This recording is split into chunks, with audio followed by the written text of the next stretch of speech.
जय गुरु जी। शुक्राना गुरु जी। ओम नमः शिवाय। शिव जी सदा सहाय। ओम नमः शिवाय। गुरु जी सदा सहाय। संगत जी आज के पाठ में ना बहुत ज़्यादा डाइविंग ब्लेसिंग मिलने वाले गुरु जी की, बहुत ज़्यादा। क्योंकि संगत जी आपको पता है श्राद्ध शुरू होने वाले हैं और श्राद्धों में हमें किसकी ब्लेसिंग मिलती है? हमारे पितरों की।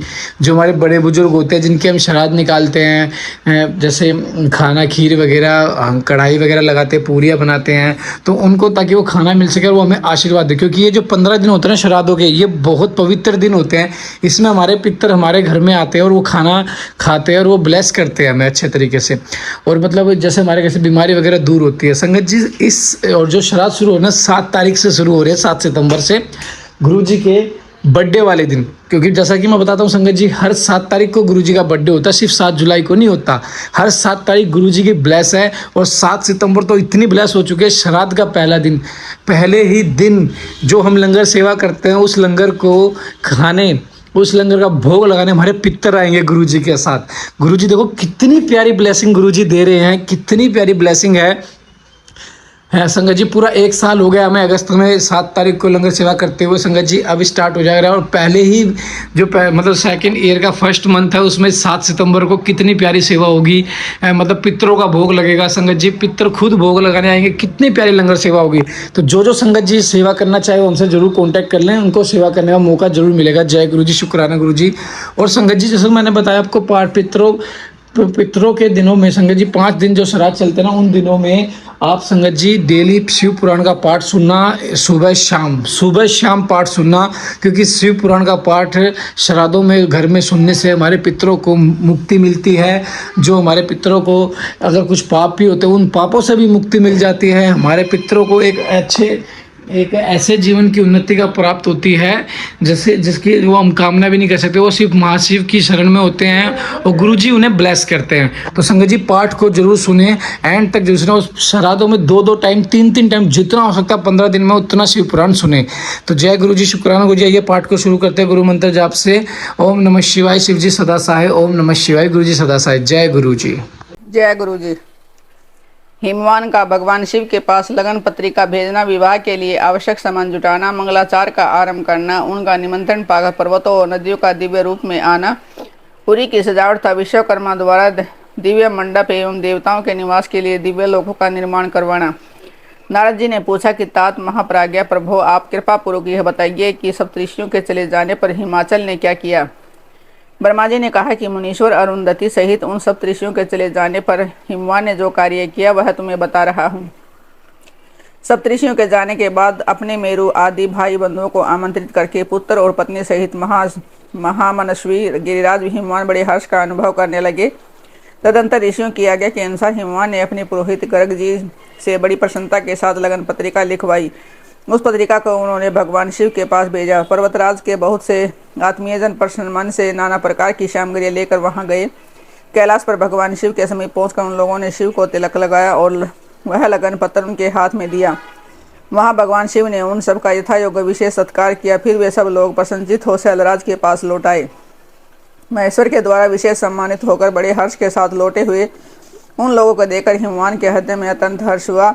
तत्पश्चात आनंद हो शैलराज ने नाना देशों में रहने वाले अपने बंधुओं को लिखित निमंत्रण भेजा जो उन सबको सुख देने वाला था। इसके बाद वे बड़े आदर और उत्साह के साथ उत्तम अन्न एवं नाना प्रकार की विवाहोचित सामग्रियों का संग्रह करने लगे। उन्होंने चावल, गुड़, शक्कर, आटा, दूध, दही, घी, मिठाई, नमकीन पदार्थ, मक्खन, पकवान, महान स्वादिष्ट रस और नाना प्रकार के व्यंजन इतने अधिक एकत्रित किए कि सूखे पदार्थों के पार खड़े हो गए और द्रव्य पदार्थों की बावड़ियाँ बन गई।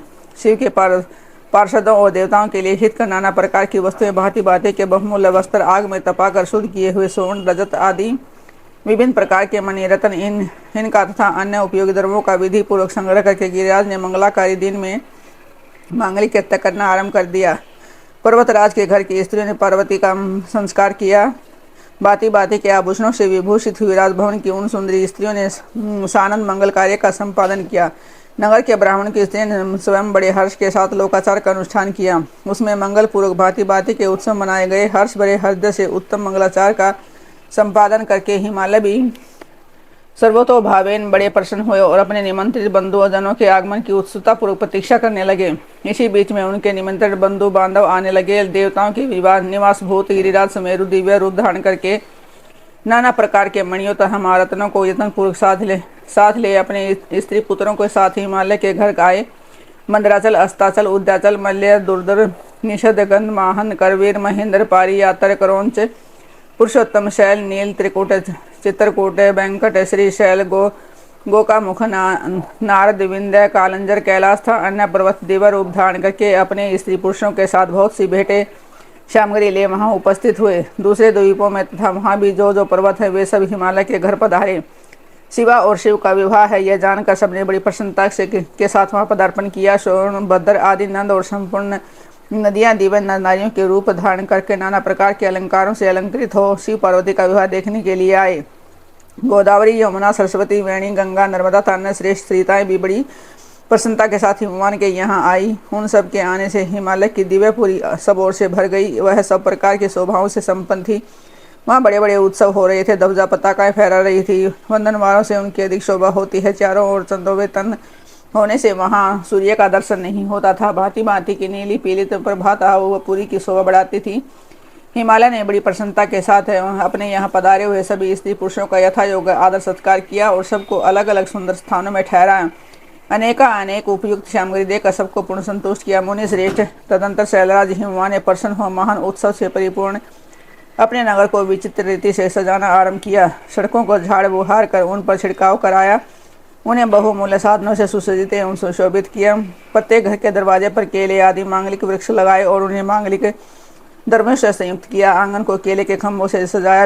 रेशम की डोरों में आम के पल्लव बांधकर बंधनवारे बनवाए और उन्हें उन खंभों के चारों ओर लगवा दिया। मालती के फूलों की मालाएं उसे के सब ओर लटका दी गई। सुंदर तोरणों से वह आंगन का भाग अत्यंत प्रकाशमान जान पड़ता था। चारों दिशा में मंगल सूचक शुभ दरबार रखे गए थे जो उन प्रांगण की शोभा बढ़ा रहे थे। इसी प्रकार अत्यंत प्रसन्नता से भरे हुए गिरिराज हिमवान ने महान प्रभावशाली गर्ग मुनि को आगे करके अपनी पुत्री के लिए प्रस्तुत करने योग्य सारा उत्तम मंगल कार्य संपन्न किया। उन्होंने विश्वकर्मा को बुलाकर आदरपूर्वक एक मंडप बनवाया जिसका विस्तार पूर्वक बहुत अधिक था। वेदी आदि के कारण मंडप बहुत मनोहर जान पड़ता था। देवर्षि वह मंडप कई योजन विस्तृत था। अनेक शुभ लक्षणों से युक्त नाना प्रकार के आश्चर्यों से परिपूर्ण था। वहाँ स्थावर और जंगम में सभी वस्तुएं कृत्रिम बनाई गई थीं परंतु असली वस्तुओं के समान प्रतीत होती थी। उनसे यह मंडप की मनोहरता बढ़ गई थी।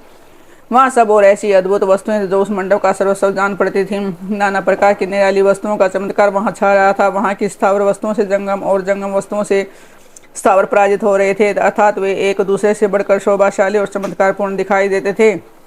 उस मंडप की स्थूल भूमि जल से पराजित हो रही थी अर्थात चतुर से चतुर मनुष्य भी यह नहीं जान पाते थे कि इसमें कहाँ जल है और कहाँ सतल है। कहीं कृत्रिम सिंह बने थे और कहीं सारसों की पंक्तियाँ, कहीं बनावट मोर थे जो अपनी सुंदरता से मन को मोह लेते थे। कहीं कृत्रिम स्त्रियाँ जो पुरुषों के साथ नृत्य करती हुई देखी जाती थी। वे कृत्रिम होने पर भी सब लोगों की ओर देखती और उनके मन को मोह में डाल देती थी। इसी विधि से मनोहर द्वारपाल बने थे जो स्थावर होने पर भी जंगमों के समान जान पड़ते थे।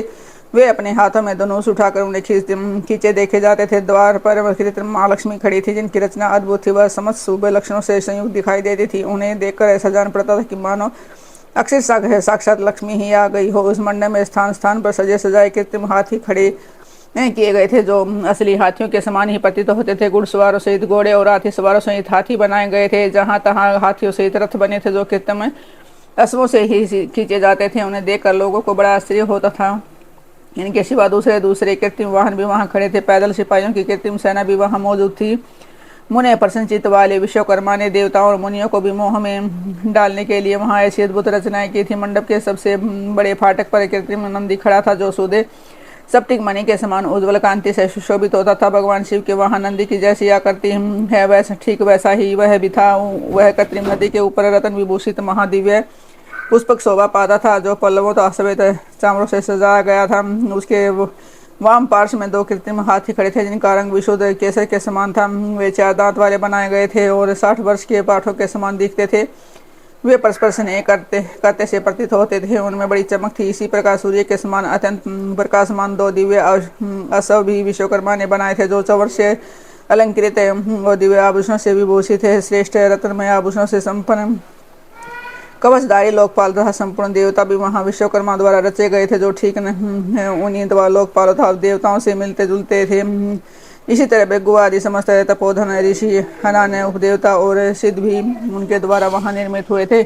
गरुड़ आदि समस्त पार्षदों से युक्त भगवान विष्णु का कृत्रिम विग्रह भी विश्वकर्मा ने बनाया था, जिसका स्वरूप साक्षात श्री हरि ने के समान ही आश्चर्यजनक था। नाद उसी प्रकार पुत्रों वेदों और सिद्धों से गिरे हुए मुझे ब्रह्मा की भी प्रतिमा वहां बनाई गई थी, जो मेरे समान ही वैदिक सूक्तों का पाठ कर रही थी। ऐरावत हाथी पर चढ़े हुए देवराज इंद्र भी महान दल बल के साथ खड़े थे। वे भी कृत्रिम ही बनाए गए थे और परिपूर्ण चंद्रमा के समान प्रकाशित होते थे।